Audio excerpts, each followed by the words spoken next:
my refrigerator. Would you guys like to see my balloon? Yeah! Okay, let me see where I put it. I put it around here somewhere. The first time in my life I saw a clown was at a birthday party when I was 3. And the first thing I did when I saw the clown was shriek at the top of my lungs and jump straight into my dad's arms and just sob. I can vividly remember how scared I was, and I had this sense of urgency that I just needed to get away from the clown or something bad was going to happen to me. I felt like I was fighting for my life.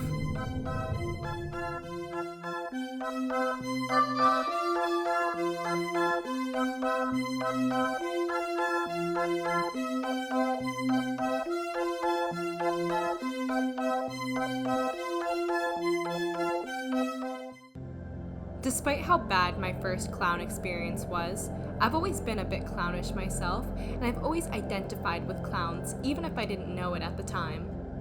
I've always loved oversaturated colors and clashing patterns, stuff I call fun chaos. It just makes me so happy. I consider myself a visual artist, and all of that has been a constant in my art for as long as I can remember. In high school, I always used to feel a little insecure about that. All my peers were making such realistic portraits and stuff like that when I was just scribbling with the brightest colors possible. I didn't really have a place back then. I didn't know where I fit in or what I was doing in particular. It was when I stumbled upon some of those antique porcelain clown dolls that something in me just clicked. Clowns went from some bozos I barely thought about to the absolute apple of my eye. I realized that clowns were the perfect vessel for me and others to understand my art through, and obviously my muse as well. To me, the definition of clown isn't limited to the physical performer or any literal manifestation of a clown. To me, it's more like a collection of clownish attributes. Clown just embodies all of the things in my art that made me feel so alone. And those little porcelain clown dolls in particular just represented something so deep within me, and in such a cute, small, little polite package. I felt like I was finally developing a structure that I could express myself in. The clowns truly helped me grow.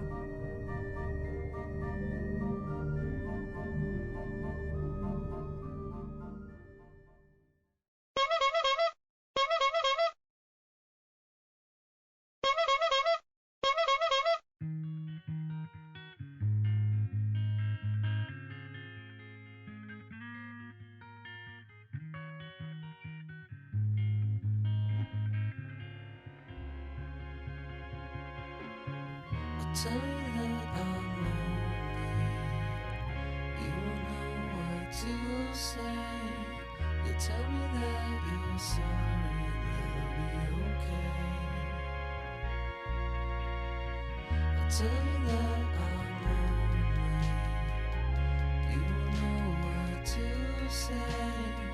You tell me that you're sorry, that'll be okay. Oh, everything's okay. But I've been sitting here for nearly half of my life, sitting on the corner. I've been sitting here for nearly half of my life now, sitting on the corner, just waiting around, just waiting around, just waiting around.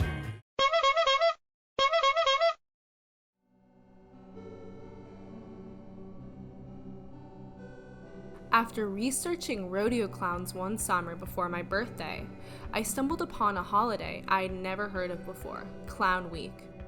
And after briefly glancing at the Wikipedia page, I learned that it happened annually from August 1st to 7th.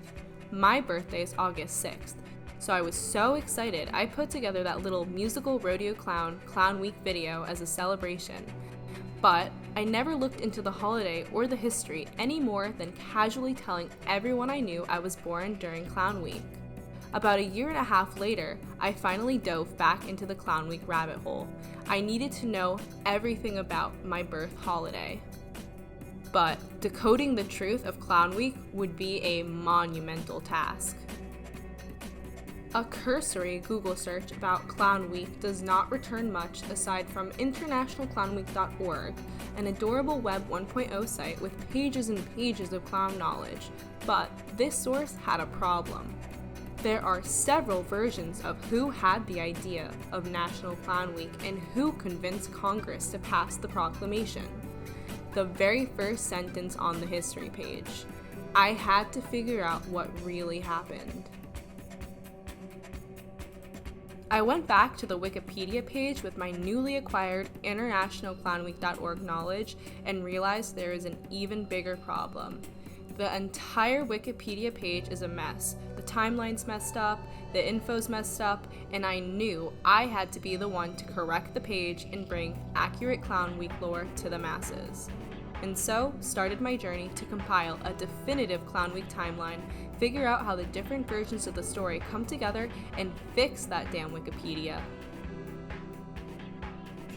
After sitting down for about 7 hours straight, going through everything from a World Clown Association newsletter, the 91st Congress House calendar, and a handful of archived newspaper clippings, I was finally ready to start working on a timeline.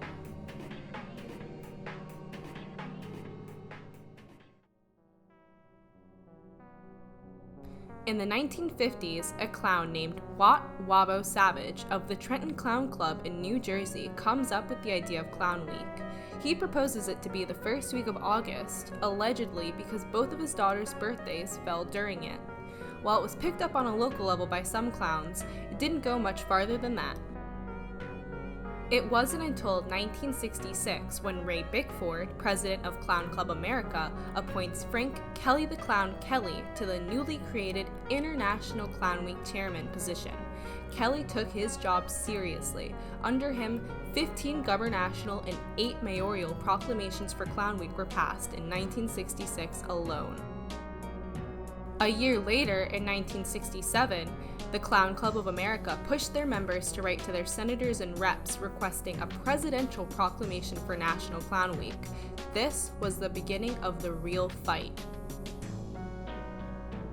In 1968, a different clown organization, Clowns of America, appoints Bill Boom Boom Bailey as their National Clown Week chairman. He would get into contact with some representatives and convince them to introduce a Clown Week bill to Congress. In 1969, a resolution was finally introduced to Congress for National Clown Week. For the first time, the Clown Week story even made national press coverage, and celebrations were at an all-time high. However, that was the same year that during the first week of August, California state assemblymen let the proclamation die, resulting in 4 clowns picketing California legislature over Clown Week. And there were even more clown protests in 1970, when a bunch of clowns marched up to the Capitol in hopes of pushing Congress to pass the bill. Their protesting would pay off this time because a week later, another bill was introduced to Congress for National Clown Week. And about 2 months later, on October 8th of 1970, Clown Week would be approved as Public Law 91443 and would be sent to President Nixon. On August 2nd, 1971, it finally happened. Nixon signed the law and Clown Week was officially a holiday. The same day, Nixon gave this proclamation speech about the holiday in both Maine and New Hampshire.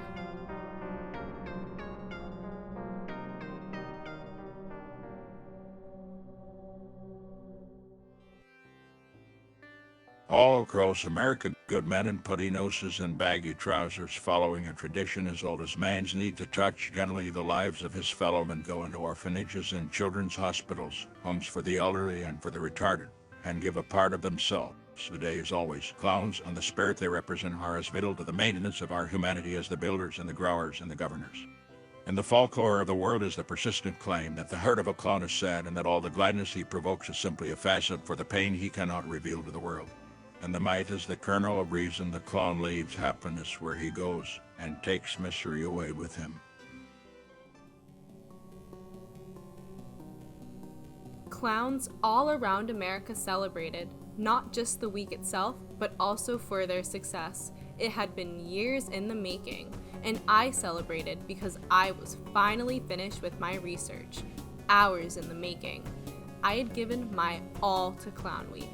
I wanted to be able to share the truth with the world, and hitting the Publish Changes button on this Wikipedia page is the last step in my journey.